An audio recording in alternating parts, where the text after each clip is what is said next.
काफ़ी हो गया, हम लोग में भी कुछ क्वेश्चन आंसर ही कर लेते हैं और रीडिंग हम लोग कल से प्रॉपर्ली शुरू करेंगे, ठीक है? जो ईशोपनिषद की रीडिंग है, उसको कल से शुरू कर लेते हैं। आज अगर किसी का कुछ क्वेश्चंस होगा तो वो हम लोग डिस्कस कर लेते हैं।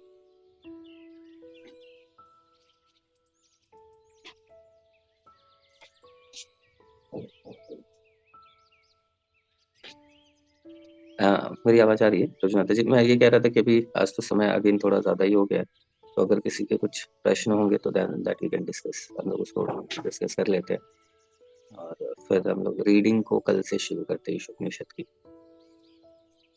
थोड़ा सा तो चाहिए होगा, अभी समय भी निकल गया। एक सेकंड। जी माता जी। हरे कृष्ण प्रभु, नमः प्रणाम। हरे कृष्ण दंतो माता जी। प्रभु, ये भूमिका में ऐसे लिखा हुआ है, शंकराचार्य जो है उन्होंने निर्विशेष और मायावाद का वो दिया है, और जो माधवाचार्य, रामानुजाचार्य, विष्णु स्वामी, उन लोगों ने इधर जैसे साकारवाद के लिए वो ज्ञान दिया है।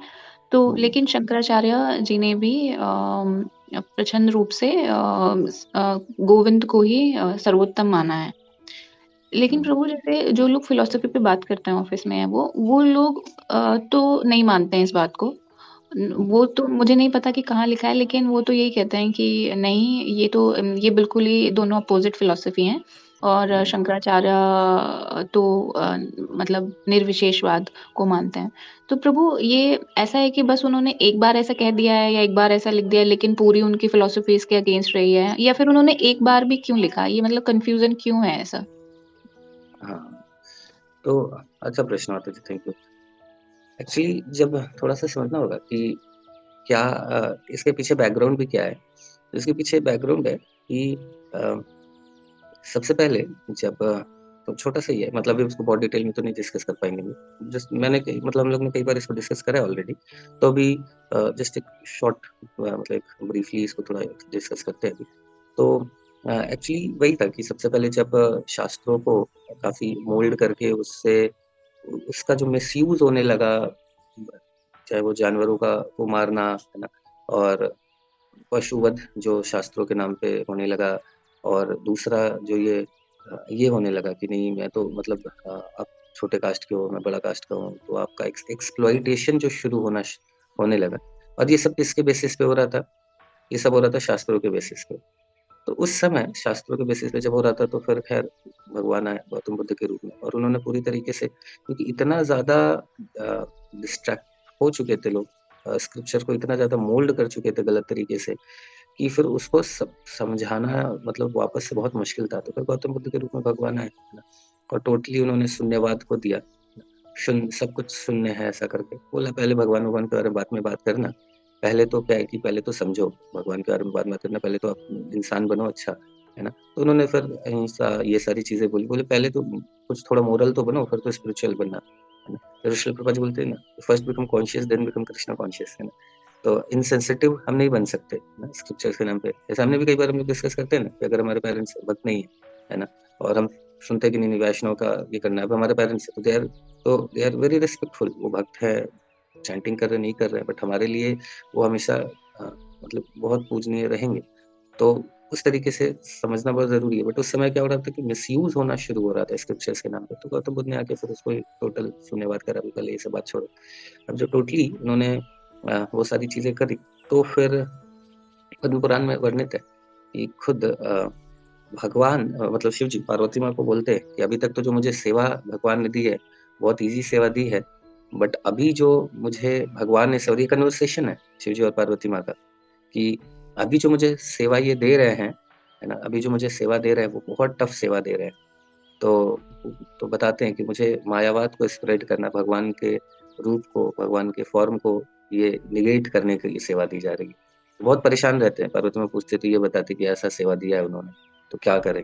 है ना? तो मतलब फिर फाइनली करना पड़ता है। तो जो आदि श्रीपाद आदि शंकराचार्य हैं, लॉर्ड शिवा के इन्कार्नेशन है। तो उन्होंने आके फिर अ, ये सारी चीज़ें करी, बताई। बट चूँकि खुद लॉर्ड शिवा हैं, तो खुद वो एक बड़े वैष्णव हैं, है ना? तो जहाँ पे भी सिचुएशन थोड़ी डिफ़िकल्ट हुई है, है ना? जहाँ पे भी सिचुएशन तो क्रिटिकल टाइम उनके जीवन में रहा है, तो उसमें उन्होंने एक अपना जो मतलब वही है ना कि अगर कोई डिवोटी है और अभी अगर उसको बोला जाए कि आप कुछ और रोल प्ले करो, है ना? बट वो अगेन उसका जो डिवोशन है वो तो बीच-बीच में आता ही रहेगा, उसको छुपा नहीं पाएगा। तो जब खुद एक बार अ, उनके जीवन में कई बार चीज़ें जैसे उनकी मदर मदर जब शरीर छोड़ती हैं, है ना? तो उनको फिर अपनी मदर को ये यही बोलते हैं श्रीपाद आदि शंकराचार्य के भगवान के फ़ॉर्म पे आप फ़ोकस करो, कंसंट्रेट करो, इस तरीके से बोलते हैं, है ना? भगवान के जो भगवान के रूप के ऊपर फ़ोकस करने के लिए बोलते हैं वो। तो वो वहाँ पे नहीं बोलते निराकार वगैरह, बोल रहे भगवान के रूप के ऊपर फ़ोकस करो। जब उनके कुछ एक सिचुएशन पर्टिकुलर सिचुएशन आती है, जब एक वो अपने एक राजा के शरीर में जो आत्मा मतलब उनके शरीर से निकल के एक राजा के शरीर में जाके और फिर वो एक कुछ सीख रहे होते हैं मतलब बेसिकली काम शास्त्र सीख रहे होते हैं एक राजा के शरीर में जाके उनकी पत्नियों से। तो क्या है कि उस ड्यूरेशन में वो उनके शरीर में फिर क्या रहता है कि उनके शरीर में फिर वो जो राजा एक्चुअली जिसके शरीर में गए होते हैं, वो बहुत बदमाश रहता है और उसकी मृत्यु हो जाती है। तो फिर उनका उसका शरीर रहता है तो बोल के ये प्रवेश करके ये कर रहे होते हैं। तो फिर अब उनके जब मंत्रियों को और उनके राज्य में जो बाकी ऋषि-मुनि वगैरह रहते हैं, उनको लगता है कि यार इतना बढ़िया व्यक्ति और चूँकि श्रीपादादि शंकराचार्य तो बहुत अच्छे से सारा एडमिनिस्ट्रेशन वगैरह देख रहे थे। और वो सभी जो राजा का कर्तव्य बहुत सुंदर तरीके से निभा रहे थे। तो फिर वहाँ पे जो उनके लोग रहते हैं, है ना? उनके जो साधु संत वगैरह, तो वो लोग मेडिटेट करके ये चीज़ को समझ जाते हैं कि ये किसी न किसी कोई बहुत ऐसे व्यक्ति की आत्मा इसके शरीर में है। ये राजा नहीं है, राजा तो अब इस शरीर में नहीं है, ये कोई और है। तो फिर वो बोलते हैं कि देखो पक्का कहीं न कहीं आस-पास में इस साधु का शरीर होगा। तो आप जाके उस शरीर को जला दो ताकि हमें इतना बढ़िया राजा हमेशा के लिए मिल जाए। क्योंकि अगर उनका शरीर है तो ये वापस रिटर्न करेंगे, अगर शरीर ही नहीं रहा तो फिर इसी शरीर में रहना पड़ जाएगा। तो फिर वो जाके जैसे ही शरीर को जलाते हैं ना, तो सारे डिवोटीज़ मतलब उनके जो डिसाइपल्स एक्चुअली रक्षा कर रहे होते हैं, तो फिर वो आते हैं मंत्री वगैरह के कहने पे और उनको शरीर मिल जाता है इनका श्रीपाद आदि शंकराचार्य का, तो उसमें आग लगा देते हैं। ऐसे ही आग लगाते हैं तो फिर ये लोग शिष्य उनके मतलब बहुत प्रार्थना करके उनको बुलाते हैं, तो जैसे ही आते हैं फिर भगवान नरसिम्हा की स्तुति करना शुरू कर देते हैं, है ना? तो ऐसे जीवन में उनके कई सारे इंसिडेंसेस रहे हैं, जिसमें वो अपने आप को एक वैष्णव के रूप में ही करे हैं और फिर अपने जीवन के जैसे-जैसे आखिरी समय में आते रहे, तो उन्होंने फिर एक बहुत सुंदर भजन लिखा है, भज गोविंदम, भज गोविंदम मूढ़मते, है ना? तो ऐसा करके उन्होंने भजन लिखा है, उसमें लिखा है कि कि हे मन सिर्फ भगवान गोविंद का भजन करो, है ना? उसमें उन्होंने लिखा है कि let there be one God, Lord Shri Krishna, है ना? ऐसा करके उन्होंने लिखा है। Let there be one book, Bhagavad Gita, है ना? ऐसा करके उन्होंने लिखा है। तो बहुत सुंदर तरीके से तो उन्होंने फिर अपने जो कुछ भजन लिखे, कुछ जो अपने कॉन्फिडेंशियल डिवोटीज़ के साथ फिर वो अपना इन चीज़ों को शेयर करते थे। तो इस तरीके से जैसे क्या है कि जब एक शुद्ध भक्त उत्तम अधिकारी जब मध्यम अधिकारी के लेवल पे आके सेवा करता है, जैसे शिला प्रभुपाद जी जब प्रचार करने के लिए चूँकि उत्तम अधिकारी है, बट प्रचार करने के लिए मध्यम अधिकारी के स्तर पे आते हैं, पर्टिकुलर टाइप ऑफ सेवा करने के लिए। तो उनको अब जैसे प्रभुपाद जी बहुत मतलब अपने शिष्यों को डाँटे भी हैं, है ना? बहुत डाँटे हैं, बहुत ऐसा करे। लेकिन जीवन के जैसे-जैसे मतलब ये जो अपना उनका ये पास टाइम जब इस जीवन का एंड होने वाला होता है, तो उसके बाद प्रभुपाद जी अपने आप को छुपा नहीं पाते। फिर वो बिल्कुल जो उत्तम अधिकारी की तरह ही बिहेव करते हैं। सारे शिष्यों से माफ़ी माँगते रहते हैं कि मैंने आपको बहुत ऑफेंड किया है, इस तरीके से। जो कि उसके काफ़ी समय पहले तक तो प्रभुपाद जी बहुत डाँटते भी थे, एकदम एक-एक चीज़ करेक्शन करते थे। अब क्या है कि उत्तम अधिकारी कर ही नहीं सकता है ना, करेक्ट नहीं करेगा, उसको हमेशा सबको ये अपने से ऊपर लगेगा, है ना? उसको लगेगा सबसे नीचे मैं ही हूँ। तो ये अब इस स्थिति में कौन प्रचार तो नहीं कर सकते, प्रचार करने के लिए हमें तो डिस्टिंग्विश करना पड़ेगा, कौन मेरे बराबर वाले हैं, तो उनसे मैं मैत्रीपूर्ण व्यवहार रखूँ, कौन मेरे से जूनियर हैं, उनको मैं सिखाऊँ, समझाऊँ, कौन मेरे से सीनियर है, उनसे मैं सीखूँ, है ना? तो ये सारी चीज़ें तो तभी कर सकते हैं और जब जीवन के आखिरी समय था, तो उस समय शिला प्रभुपाद जी कंप्लीटली वो एक उत्तम अधिकारी की तरह ही बिहेव करे, है ना? तो उसी तरीके से तो जैसे श्रीपाद आदि शंकराचार्य भी हैं, तो अपने जीवन भले उन्होंने करा है, बट लास्ट में जो इन्होंने भजन वगैरह लिखे हैं, ना जैसे मैंने एक बताया भज गोविंद भज तो ये सब में उन्होंने बिल्कुल अपने जो फिलॉसफी उन्होंने दी है ना, उससे बिल्कुल एकदम 180 डिग्री फेज़ शिफ्ट था, उनका जो बताया है उन्होंने और जो उन्होंने खुद लास्ट में जो कुछ भजन वगैरह लिखा है, तो इससे समझ सकते हैं। और दूसरा जैसे मैंने बताया कि शुरुआत में पार्वती माँ और शिव जी का कन्वर्सेशन भी है, वहाँ पे ये बोलते हैं इस तरीके से, ठीक है।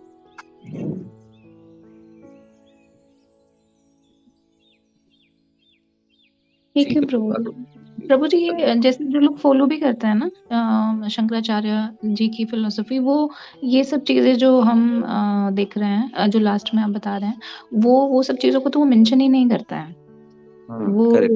वो प्रॉपर इन सब चीज़ों को तो या तो फिर एंड टू एंड जैसे श्रील प्रभुपाद कहते थे कि गीता आपको एंड टू एंड माननी है। ऐसा नहीं है कि जो आपको पसंद है वो आप करो या जो आपको नहीं पसंद है। तो फिर शंकराचार्य जी के अगर ये भजन भी लिखे हैं उन्होंने या जो भी है तो फिर उनको वो कैसे वो इग्नोर कर सकते हैं जो फिलॉसफी करेक्ट, फॉलो करते हैं।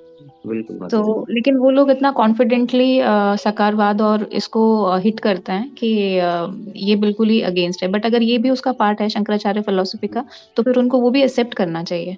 करेक्ट। खुद बोल रहे हैं, let there be one book Bhagavad Gita, let there be one God Lord Shri Krishna, ऐसा करके।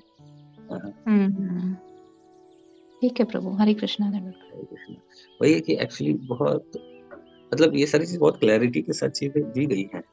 इवन हम किसी भी रिलीजन में जाएँ, जैसे अभी एक और रिलीजन है, उसमें भी उनके भी ग्रंथों में देखा जाए, तो राम और कृष्ण, गोविंद पूरा भरा हुआ है। बट उन उस रिलीजन के कुछ लोग तो बिल्कुल इसको एक्सेप्ट करते हैं कि हाँ, ये तो वही राम है, वही कृष्ण है, वही गोविंद है।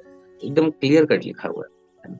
बट मैक्सिमम लोग इस चीज़ को मानते हैं, बट कुछ लोग बोलते नहीं, ये वो राम नहीं है, ये कोई और राम है ना? ये वो कृष्ण नहीं है, ये कोई और कृष्ण है, ये वो गोविंद नहीं है, ये कोई और गोविंद है।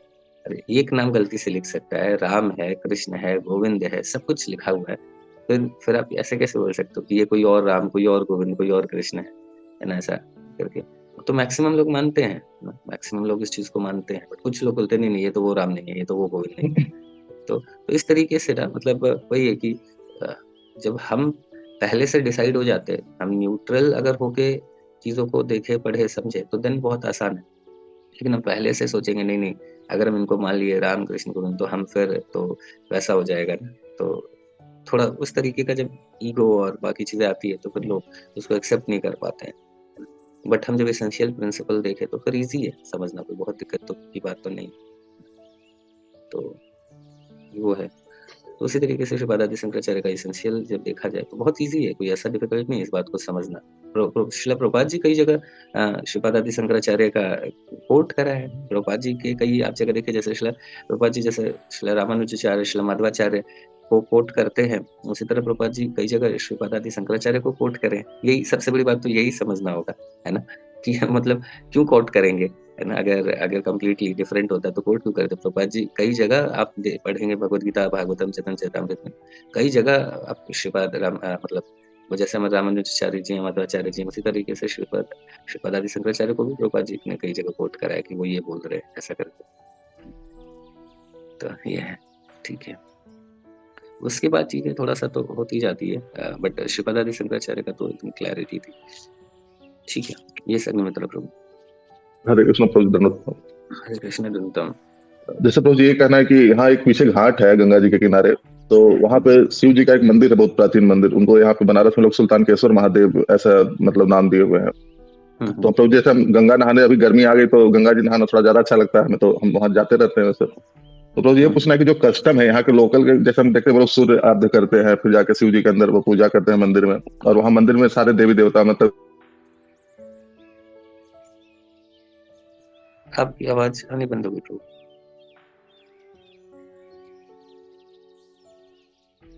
हाँ, अग्निमित्रा प्रभु जी, आपकी आवाज़ नहीं आ रही है।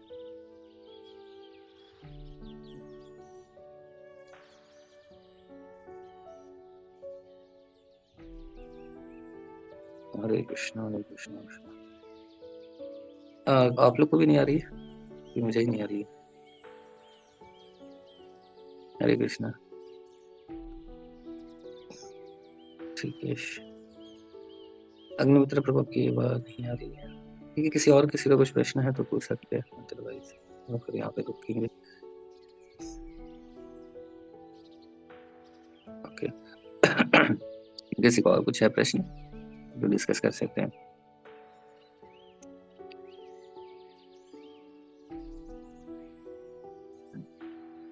हाँ, श्री माता जी। हरे कृष्णा प्रभु जी, दंडवत प्रणाम। हरे कृष्णा दंतम। प्रभु जी मेरी वॉइस आ रही है ना अभी? हाँ जी, माता जी आ रही है। प्रभु जी कल ना मतलब अभी इस सेशन से रिलेटेड तो नहीं है कोई, मतलब अभी जो सेशन चल रहे हैं हमारे शोभनिषद के, बट मोस्टली तो सारे हमारे उपनिषद और जो बुक्स हैं श्रील प्रभुपाद जी की, वो सारी एक दूसरे से मैच करती हैं थोड़ी थोड़ी। तो जैसे कल भागवतम के सेशन में प्रभु जी बता रहे थे ना कि जो ब्रह्मा जी कमल पे बैठे होते हैं, जो विष्णु जी की नाभि से ही निकला है, और उस कमल के अंदर भी एक अलग मतलब दुनिया है, मतलब अलग तरह के विचित्र जीव प्राणी हैं, जो कि हम लोगों से तो बहुत ज्यादा बहुत ज्यादा आध्यात्मिक और बहुत ज्यादा मतलब उनकी चेतना का स्तर भी बहुत डिफरेंट है, तभी वो उस लोक में रहते हैं। तो प्रभु, लेकिन मुझे ना जब भी हम ऐसी डिस्कशंस करते हैं कि इस लोक में इस तरह के प्राणी हैं, तो ये थोड़ा इमेजिनेटिव सा लगने लग जाता है, जैसे कि पता नहीं कहाँ लिखा है कि मतलब और मैं कई बार ये सोचती हूँ कि ना जैसे दूसरी कम्युनिटी की बात करें, मुस्लिम कम्युनिटी की, वो लोग भी ना ऐसी बातें करते हैं कि हम मतलब वो जिहाद से रिलेटेड करते हैं कि हम लोग वहाँ परियां होंगी, और ऐसे ऐसे दिखाया जाता है कई बार कि वहाँ जन्नत में जाएंगे, वहाँ परियां होंगी, ऐसा होगा। तो ये उनका तो हम लोग 100% मानते ही हैं कि वो इमेजिनेटिव वर्ल्ड में रहते हैं और इसलिए जिहाद फैलाने के लिए ऐसी ऐसी बातें करते हैं। लेकिन जब हम अपने वेद शास्त्रों में ये मतलब मुझे कहीं रेफरेंस ऐसे मैंने कहीं पढ़ा तो नहीं है, बट जब सुनते हैं ना तो थोड़ा सा डिफिकल्ट लगता है एक्सेप्ट करना। तो इसको कैसे समझें कि मतलब इस पे कैसे विश्वास करें कि नहीं ये सच है? मतलब हम मानते हैं धरती लोक पे तो हम रह ही रहे हैं, यहाँ पे तो अजीब अजीब प्राणी है ही हम सब लोग, तो और किसी वर्ल्ड में भी ऐसे डिफरेंट क्रिएचर्स हैं और अलग अलग लाइफ टाइम, उनका टाइम जोन भी अलग है, ये सब बिलीव करना थोड़ा ना मुश्किल हो जाता है। तो इसका कुछ रेफरेंस ढूंढना चाहिए या ऐसे ही मान लेना चाहिए प्रभु? कैसे इस चीज पर मतलब बात पर विश्वास करें, या किसी और को भी बताएं तो वो कैसे फिर हमारी बात पे विश्वास करेंगे ना? तो वो मेरा एक प्रश्न था छोटा सा। हरे कृष्णा हाँ, प्रभु जी। अच्छा अच्छा क्वेश्चन है मतलब, थैंक यू, अच्छा प्रश्न है। देखिए, सबसे पहले तो हम लोग इसी की बात करें कि आध्यात्मिक जगत का ही सबसे पहले करते हैं, फिर आते हैं ब्रह्मलोक पे। पहले जस्ट आध्यात्मिक जगत के विषय में और भौतिक जगत में जब कंपेयर करते हैं थोड़ा सा, कि क्या सच में स्पिरिचुअल वर्ल्ड हो सकता है क्या? जब हम लोग, मैंने कई बार ये भी शेयर करा है कि जब मैं इस्कॉन में ही आया और जब बताया गया कि देखो ऐसा होता है, आध्यात्मिक जगत होता है, तो मेरा खुद का भी डाउट था कि वास्तव में आध्यात्मिक जगत होता है, ये इस्कॉन वाले अपने दुकान चला रहे हैं, ये आध्यात्मिक जगत बोल बोल के, है ना? जैसे आप बता रहे हैं ना कि जिहाद और बाकी चीज़ों में लोग बोलते हैं कि यदि किसी को मार दो आपको परियाँ मिलेंगी। उसी तरीके का ये प्रश्न मेरे अंदर भी था, है ना? तो जब मैंने भी थोड़ा इसके ऊपर सोचा, पढ़ा, और तो क्या है कि इस भगवत गीता में भी भगवान बताते हैं, है ना? भगवान भी भगवत बताते हैं कि जो पृथ्वी है दुकाले में शाश्वतम है, और इसके अलावा जो आध्यात्मिक जगत है वो क्या है? सच्चित और आनंद है। और भगवान बताते हैं परम दृष्टवान अनिवर्तन्ते, है ना? मतलब जो मेरे धाम में एक बार आ गया, उसका उसको फिर वापस से कभी जन्म नहीं लेना पड़ता है। तो ऐसा करके भगवान खुद भी बता रहे हैं परम दृष्टवान अनिवर्तन्ते। तो ऐसा करके आध्यात्मिक जगत के विषय में तो बताया गया है, भगवत गीता में बताया गया है, ब्रह्म संहिता में बताया गया है, कई जगह बताया गया है। अब क्या है कि दूसरे, अगर इसको तो अगर शास्त्रों के बेसिस पे देखा जाए तो भी समझना बहुत ईज़ी है। अगर लॉजिक के भी बेसिस पे देखा जाए तो देखिए, जैसे अगर हम रेगिस्तान में जाते हैं, बट हम और हमारे अंदर, हम मान लीजिए रेगिस्तान में हैं और हम पानी तो नहीं मिलेगा, लेकिन हमारे अंदर जब प्यास है इसका मतलब क्या है कि कहीं न कहीं पानी भी है। भले वो रेगिस्तान में मिले, नहीं मिले, कहीं और मिले, बट प्यास है। अगर मान लीजिए मेरी याददाश्त चली जाए और मैं रेगिस्तान में घूम रहा हूँ, तो इसका मतलब थोड़ी ना कि मुझे प्यास नहीं लगेगी। मैं रेगिस्तान में हूँ, याददाश्त चली जाएगी, स्टिल मुझे प्यास लगेगी, है ना? और प्यास लगेगी वो इस बात का सूचक है कि कहीं न कहीं पानी भी है। ठीक उसी तरीके से हम इस भौतिक जगत में हैं, बट हमें से कोई मरना तो नहीं चाहता है। हमें से हर कोई आनंद में रहना चाहता है ना? तो इट मीन्स अगर आत्मा, जैसे शरीर तो मर जाता है, तो बोलते हैं शरीर मर जाता है। क्यों शरीर मरता है? क्योंकि शरीर इस भौतिक जगत का है, तो मर जाता है। लेकिन हम जैसे हम समझते हैं लॉजिकली, स्क्रिप्चर के बेसिस पे हम आत्मा है ना? तो अगर आत्मा शाश्वत है, तो कहीं तो ऐसा जगह होगा ना जो शाश्वत होगा। अगर आत्मा इटर्नल है, तो आत्मा कहीं से बिलोंग करता होगा और वो भी इटर्नल होगा, तभी तो आत्मा इटर्नल है। समझ रहे हैं ना? जैसे हम ऐसे दिखते हैं तो इट मीन्स कि हम कहीं से इस भौतिक जगत से बिलोंग करते हैं, और जैसा हमारे शरीर का स्वभाव है वैसा भौतिक जगत का स्वभाव है। ठीक उसी तरीके से आत्मा अगर इटर्नल है तो डेफिनेटली इस जगत से होगी जो कि इटर्नल हो। दूसरा, ये जो आनंद के विषय में जिसको हम खोजते रहते हैं, अभी अगर हम, हर कोई कोई दुखी नहीं होना चाहता है, हर व्यक्ति आनंद में रहना चाहते हैं, हर व्यक्ति चाहता है कि जीवन में उसके आनंद रहे, है ना?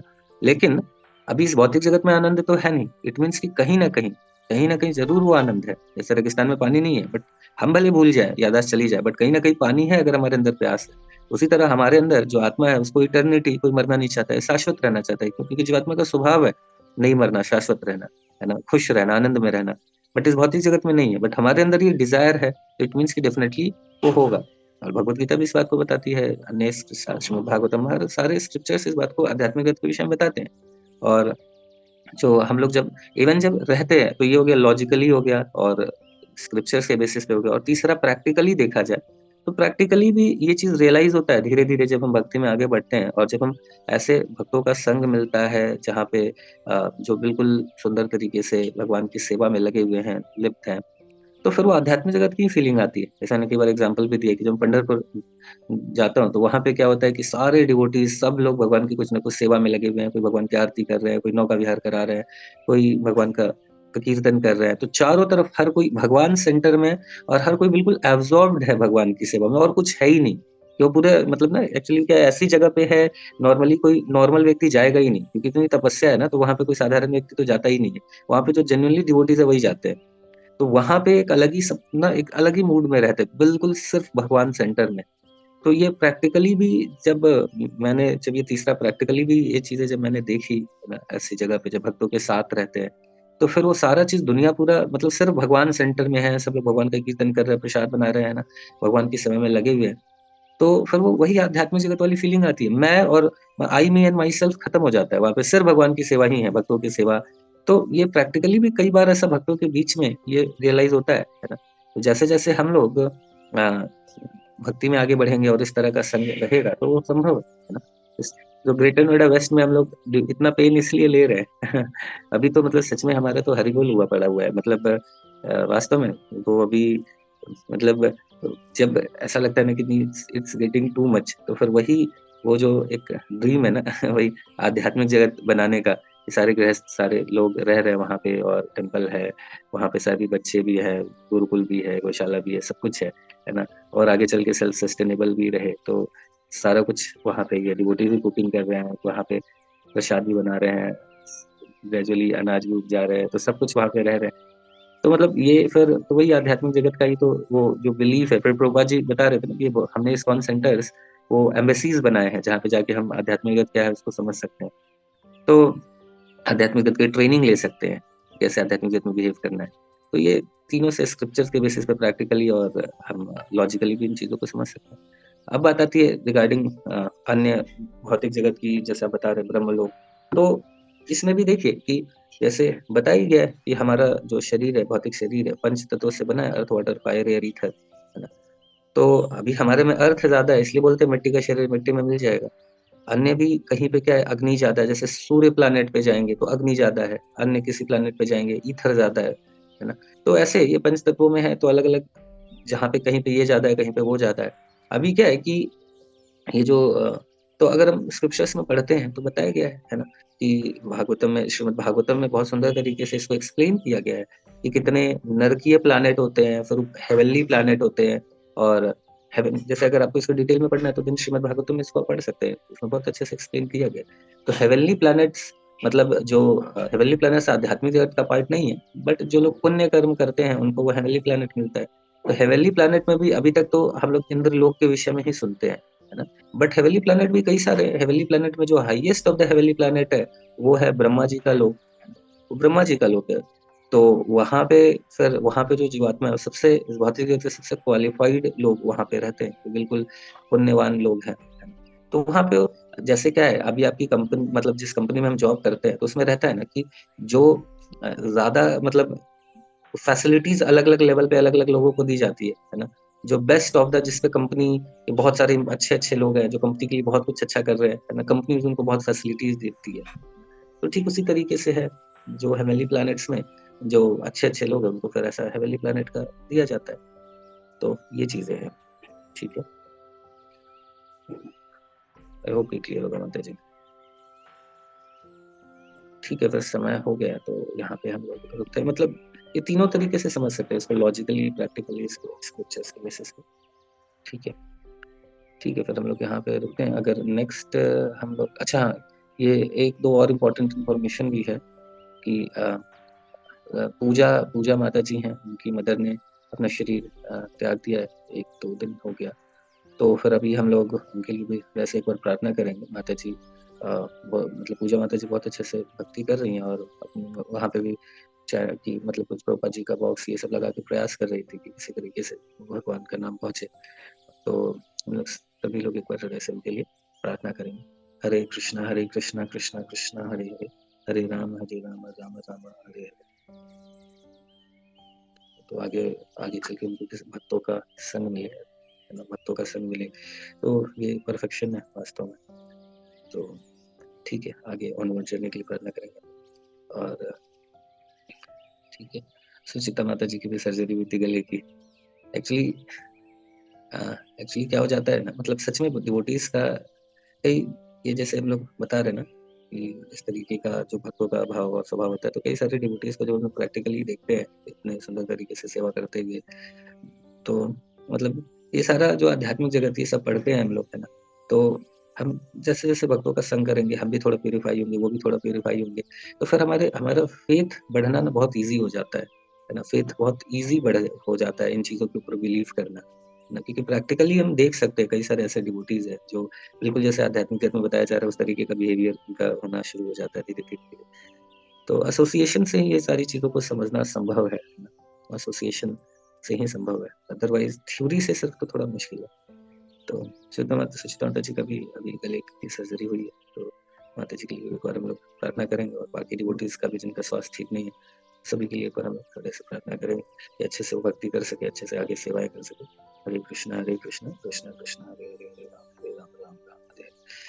ठीक है, तो यहाँ पे रुकते हैं, और आप सभी लोगों से विशेष प्रार्थना है कि आप लोग थोड़ा ये जो प्रोजेक्ट है उसके लिए भी प्लीज आप करते रहिए, थोड़ा प्रार्थना कीजिए, है ना। और आप में से भी जितने लोग इस प्रोजेक्ट में सम्मिलित हो सकते हैं, तो आप लोग का स्वागत है, आप लोग आइए, है ना। और बाकी लोग भी जिनको आप जानते हैं और जो आपको लगता है कि हाँ ये थोड़े से फेवरेबल हैं, अभी डिवोटी तो नहीं है बट बन सकते हैं, अगर ऐसे भी लोग हैं तो रेगुलेटिव प्रिंसिपल स्पेशली नशा नहीं कर रहे हैं और नॉनवेज नहीं खा रहे हैं, तो ऐसे लोगों को भी हम जो थोड़ा सा फेवरेबल हो गए उनको भी हम लोग बुला सकते हैं, उसमें तो कोई दिक्कत नहीं है। तो आप लोग भी थोड़ा सा इसको प्लीज एक्टिवली लीजिए, है ना। आप अपना प्रोजेक्ट ही समझिए, क्योंकि जितना जल्दी हम लोग वहाँ पे लोग आ जाएंगे, फिर हम लोग आगे टेम्पल कंस्ट्रक्शन का कर सकते हैं। तो इसी जीवन में देखना है हम लोगों को, है ना। ऐसा ऐसा नहीं हम लोग इस जीवन में मंदिर का लैंड ले और अगला जनरेशन मंदिर बनाए, है ना। इसी जीवन में हम लोग को फिर मंदिर में सेवाएं भी करनी है। तो यही रिक्वेस्ट है कि थोड़ा स्पीड अप हमें भी करना होगा। तो इस सभी लोग प्लीज इसको अपना अपना अपना खुद का ही प्रोजेक्ट समझिए, है ना। और वास्तव में हम सभी का ही प्रोजेक्ट है ये, सिद्धांत चैतन्य प्रभु जी और रूपा जी की प्रसन्नता, महाराज जी गुरु परंपरा की प्रसन्नता के लिए सिद्धांत चैतन्य प्रभु कर रहे हैं, तो थोड़ा सा पर्सनल लेवल पे देखना होगा। ठीक है, पर यही है कि इस प्रार्थना करिए, और जो बाकी लोग भी आपको लग रहा है कुछ अगर ऐसे लोग हैं जो फेवरेबल हैं, चाहते हैं इस तरह का उनको संग मिले, जेन्युइन लोग हैं, तो उनको भी आप थोड़ा सा आगे फॉरवर्ड कर सकते हैं, मतलब आगे भी उनको भी आप लोग बोल सकते हैं उनको थोड़ा सा आज आए। ठीक है। और विकास जायसवाल प्रभु की आज एनिवर्सरी, उनके लिए भी एक बार हम प्रार्थना करेंगे। कृष्णा कृष्णा कृष्णा हरे हरे, हरे राम राम राम हरे हरे। हरे राम प्रभु की जय, श्री प्रभुपाद की जय, अनंत कोटि वैष्णव की जय, निताय गौर प्रेमानंदे हरि बोल।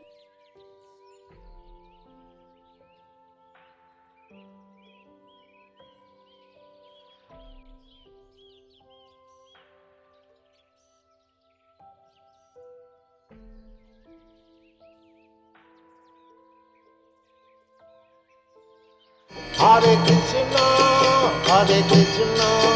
Krishna Krishna, Hare Hare, Hare Rama.